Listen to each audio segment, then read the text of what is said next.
How's it going, guys? The name's Ray Ray, and today we're going to be talking about reviewing SummerSlam. Now, this video is going to be a review for Night 1. So, Night 1 SummerSlam was pretty decent in my opinion. It's pretty decent. So, let's get to it. Okay, this is not going to be in order. Again, this is not going to be really in order. I don't think. Yeah, it's not going to be in order. Um, yeah. The first match, not in order, just the first match that I'm reviewing. Roman Reigns and Jey Uso versus Bronson Reed and Braun Breaker. This tag match was great. This, even though people are tired of the whole bloodline thing, which I am, by the way, as well. I'm tired of the whole bloodline thing. I wish they could just get over it already. But not gonna lie, this tag match was great. This tag match was great. Um, Braun Breaker and Bronson Reed looked strong.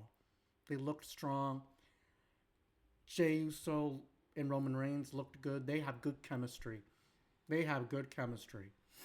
Um, Roman Reigns and Bronson Reed both freaking almost injured themselves with doing their dives, especially Roman. Oh my god, he flipped. He flipped, almost landing on his head, but luckily he didn't. But still, good match. It was just pure insanity. It was fun. I liked it. This was a good tag match. Jey Uso, I feel like he works. I mean, Jey Uso, yeah, people are gonna say, yeah, he's not the best wrestler, but at the same time, he does have good matches. He does have good wrestling matches. That's with Seth Rollins and stuff like that. But this match was good, and it helped Jey Uso. You know, even though it opened the show, making people call Jey Uso opening match Jey Uso. Opening match Jey Uso, which is which is wild. And I was actually surprised that Roman Reigns actually began the pay-per-view. He was in the first match, which is crazy to me. Because Roman is always in the end. He's always in the end, but apparently in SummerSlam he was the first match. And apparently I guess Roman is taking a break from WWE. I read in reports that Roman is taking a break from WWE, so I guess he wanted to just get out quick. But no, good match. Jey Uso pinning Bronson Reed. Roman Reigns sacrificed himself for Jey Uso, saving Jey Uso from the spear from Braun Breaker. So yeah, and Jey Uso hit a Uso splash on Bronson Reed and got the pin. Good match. Good tag match. Roman and Jey had great chemistry. Bronson Reed and Braun Breaker looked good. They looked like threat. They looked like a threat. Apparently, Braun Breaker kind of hurt his leg. He has a cast, which is oh my goodness, man.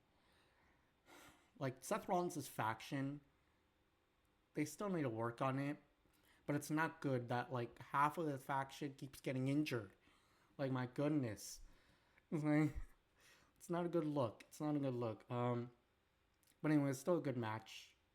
Next one is Sami Zayn versus Karrion Kross.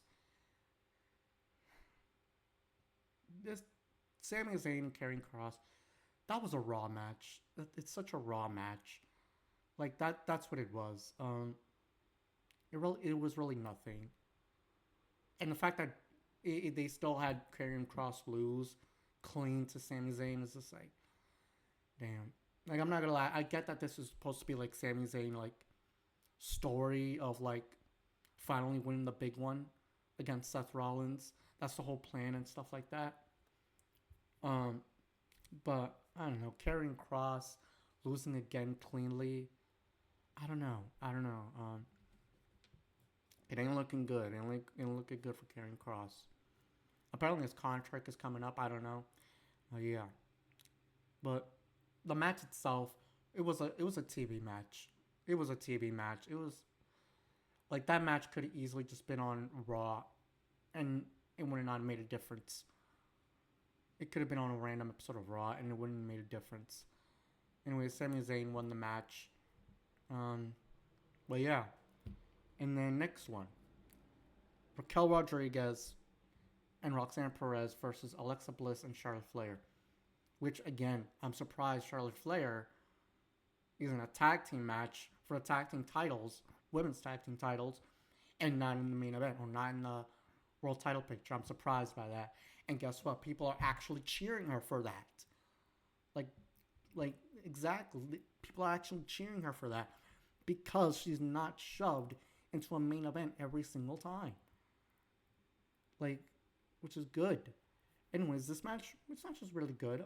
It told a story of Charlotte and Alexa Bliss will be able to like coexist or something like that. They're like weird friendship and stuff, like forced to be friends or something like that. But it was a good match. It was a good match. Roxanne Perez. I hope Roxanne Perez. She's a future star.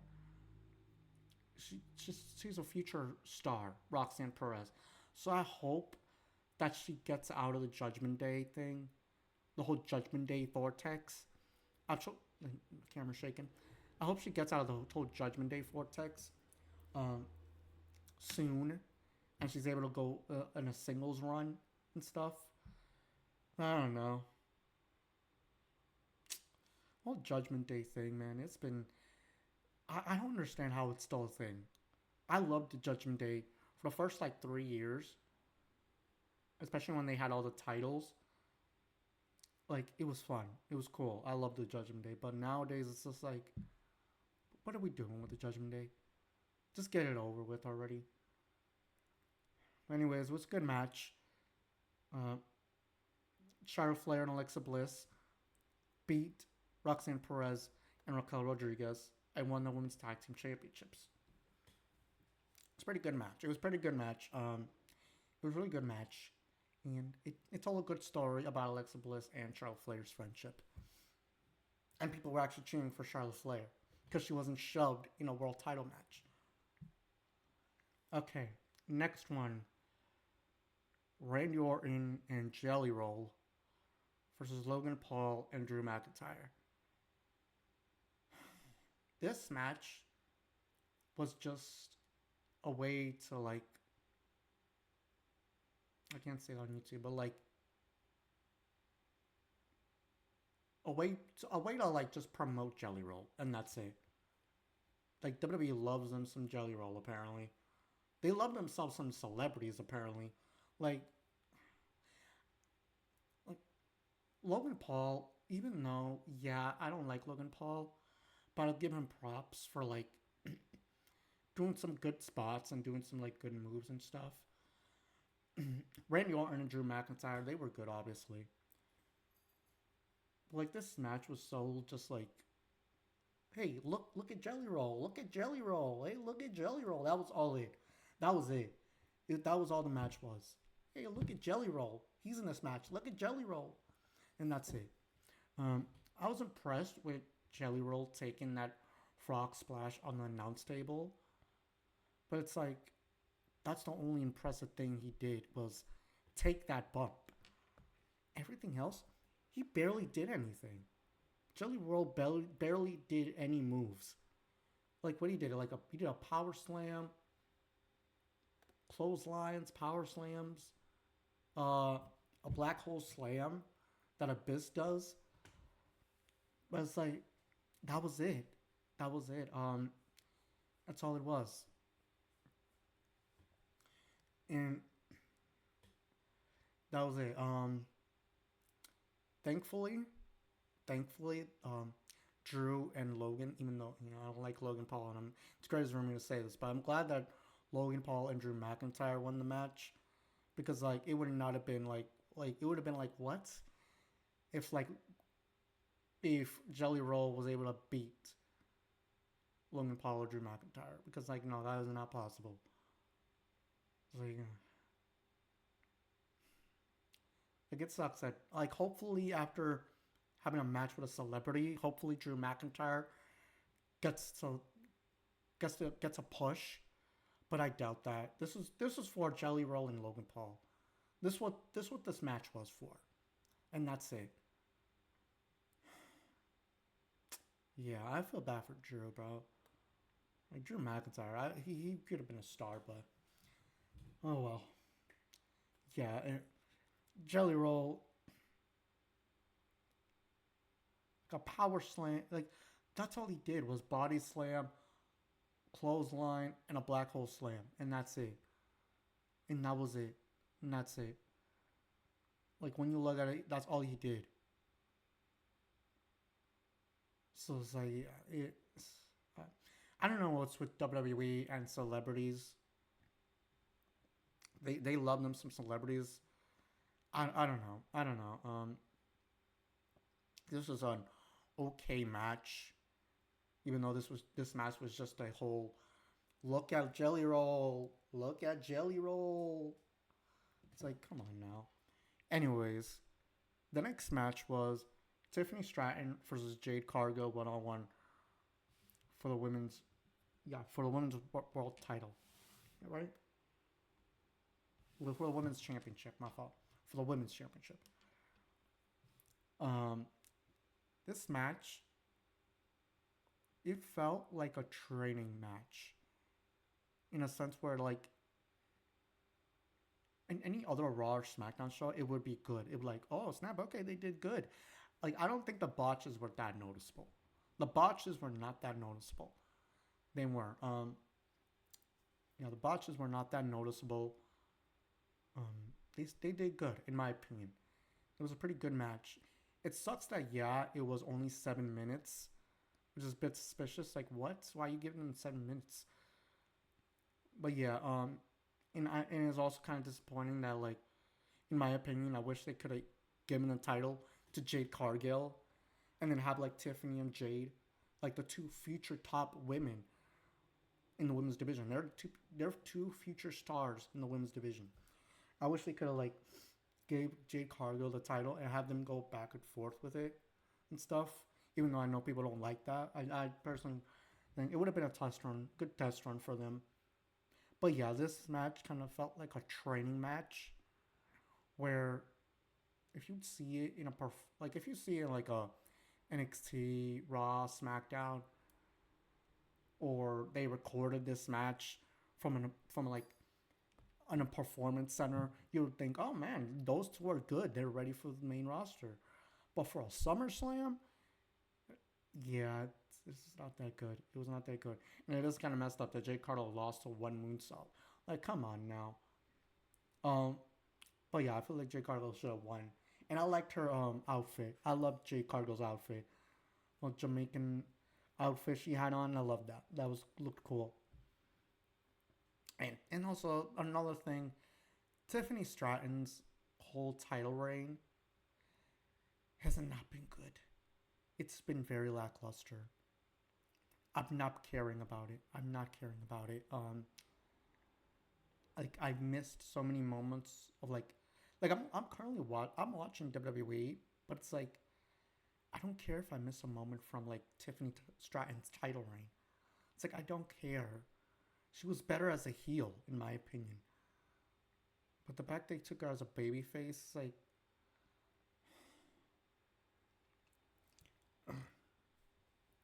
I don't know.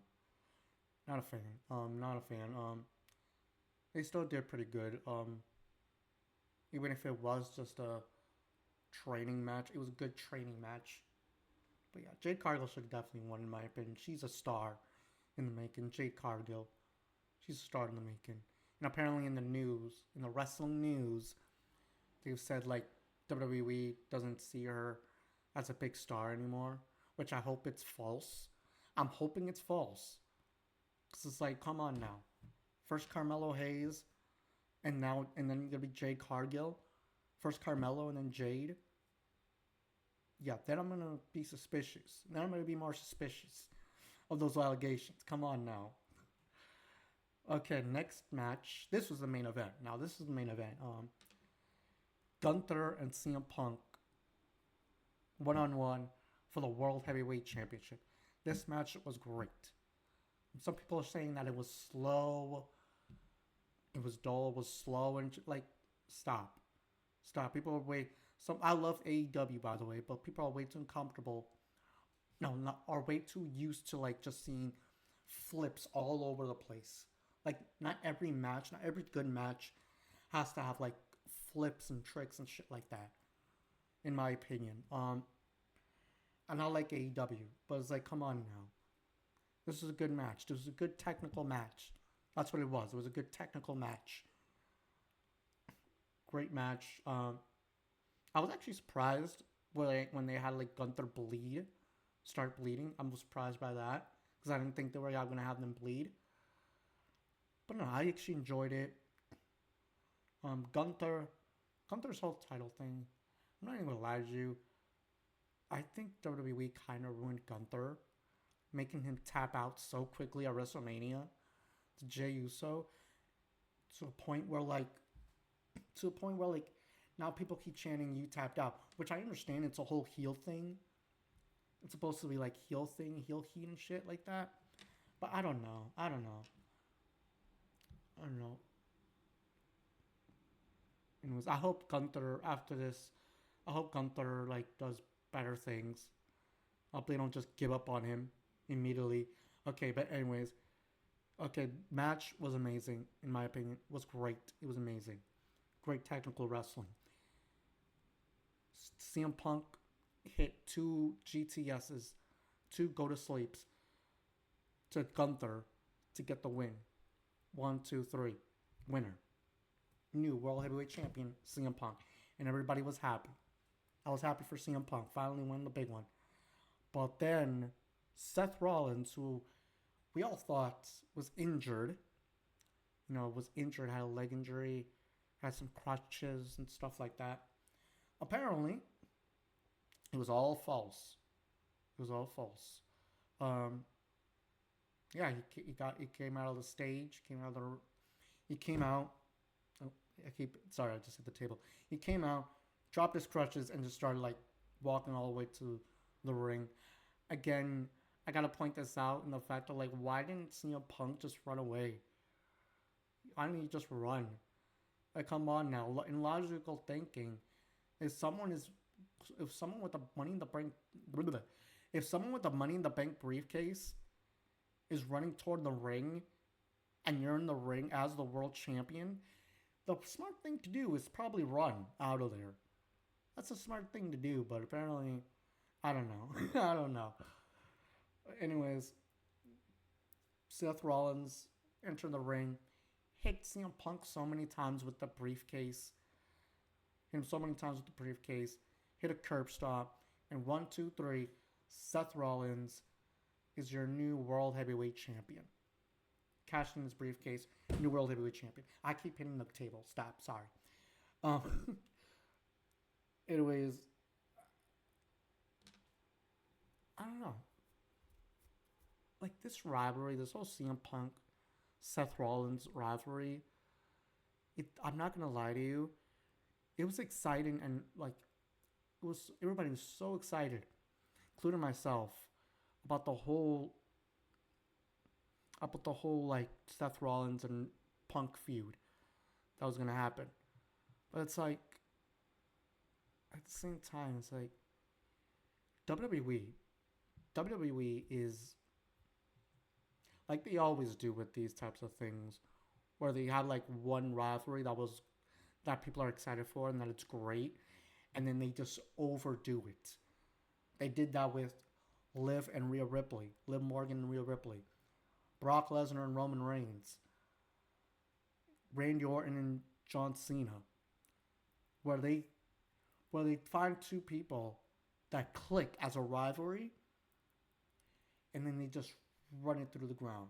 They just drag it on, have them have so many damn matches, man. And unfortunately, CM Punk and Seth Rollins rivalry, it's starting to be like that. In my opinion, it's starting to be like that. Where they're just constantly having them interfere in each other's matches. interfere in each other's matches, having them like in- interrupt each other's promos, wrestle. Like technically their rivalry started in the beginning of the year, in the Netflix premiere, in the beginning of the year. It's like, what? Like in my opinion, they could have had Seth Rollins. Like I'm gonna get to this on the next review for night two, but this might be a spoiler. But like, they could have had, they could have had CM Punk win the title, give him the world title because he's not getting any younger.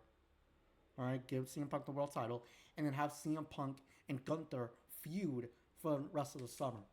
Have them feud, and then Seth Rollins. Spoiler alert: Seth Rollins at the end of WrestleMania Night 2, cash in on Cody Rhodes. Cash in on Cody Rhodes and win the undisputed championship. They should have done that. They should have done that. Because because like it's not good that CM Punk and Seth Rollins are starting to now be like Roman Reigns and Brock Lesnar, where they're dragging it on. So many, like, I kid you not. I kid you not. So many, I'm pretty sure there isn't, but I'm pretty sure there isn't on YouTube, but you can make a whole compilation of just Seth Rollins and CM Punk interfering in each other's matches and interrupting each other's promos.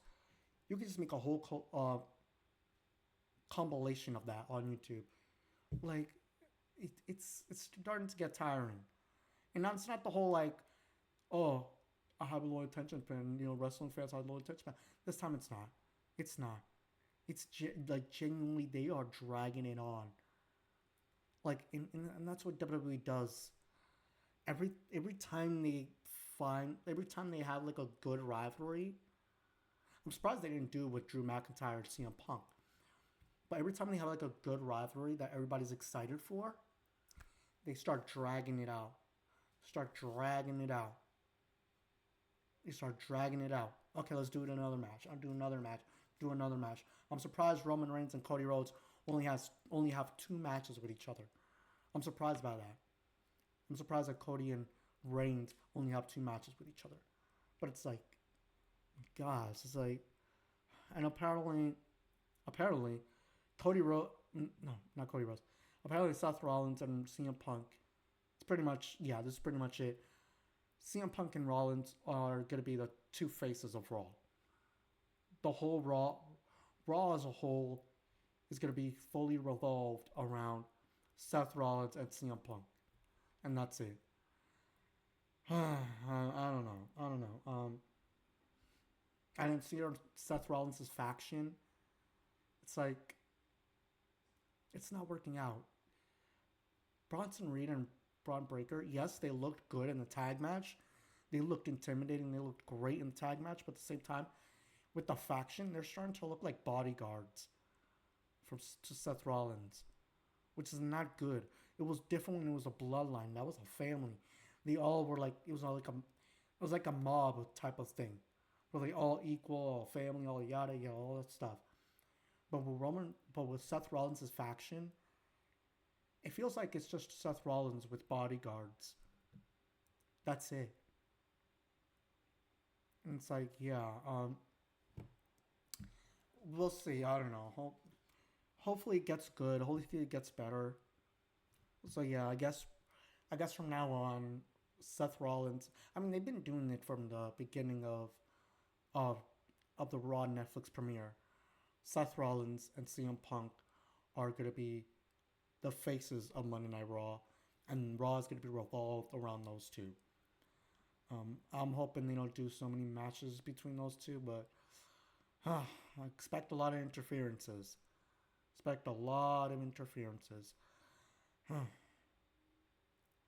Anyways, yeah, Seth Rollins cashing in, becoming World Heavyweight Champion, and Michael Cole saying that's the heist of the century part 2, something like that.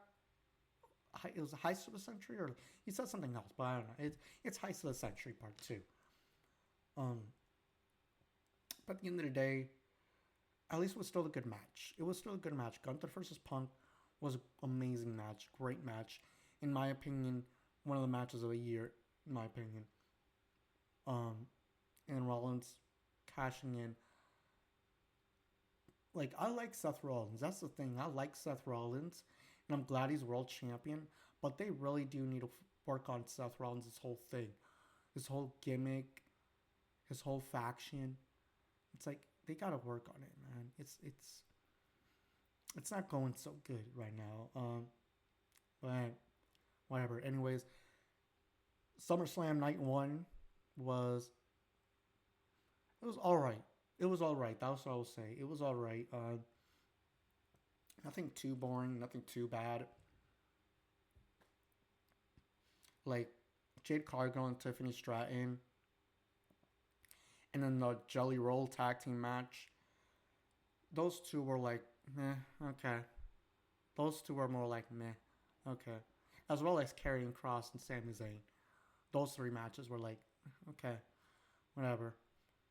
But no, it was still an okay match. I mean, an okay show. It was still an okay SummerSlam night one.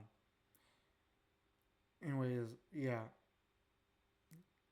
Anyways, I hope you guys enjoyed. Thank you for watching. I will be doing a review for night two in the next video. So I hope you guys enjoyed. Thank you for watching. Tell me, what do you think about night one? Did y'all like it or something like that? Did y'all like it? Did y'all didn't like it? Tell me why. And I'll see you guys in the next review. Next video. See ya.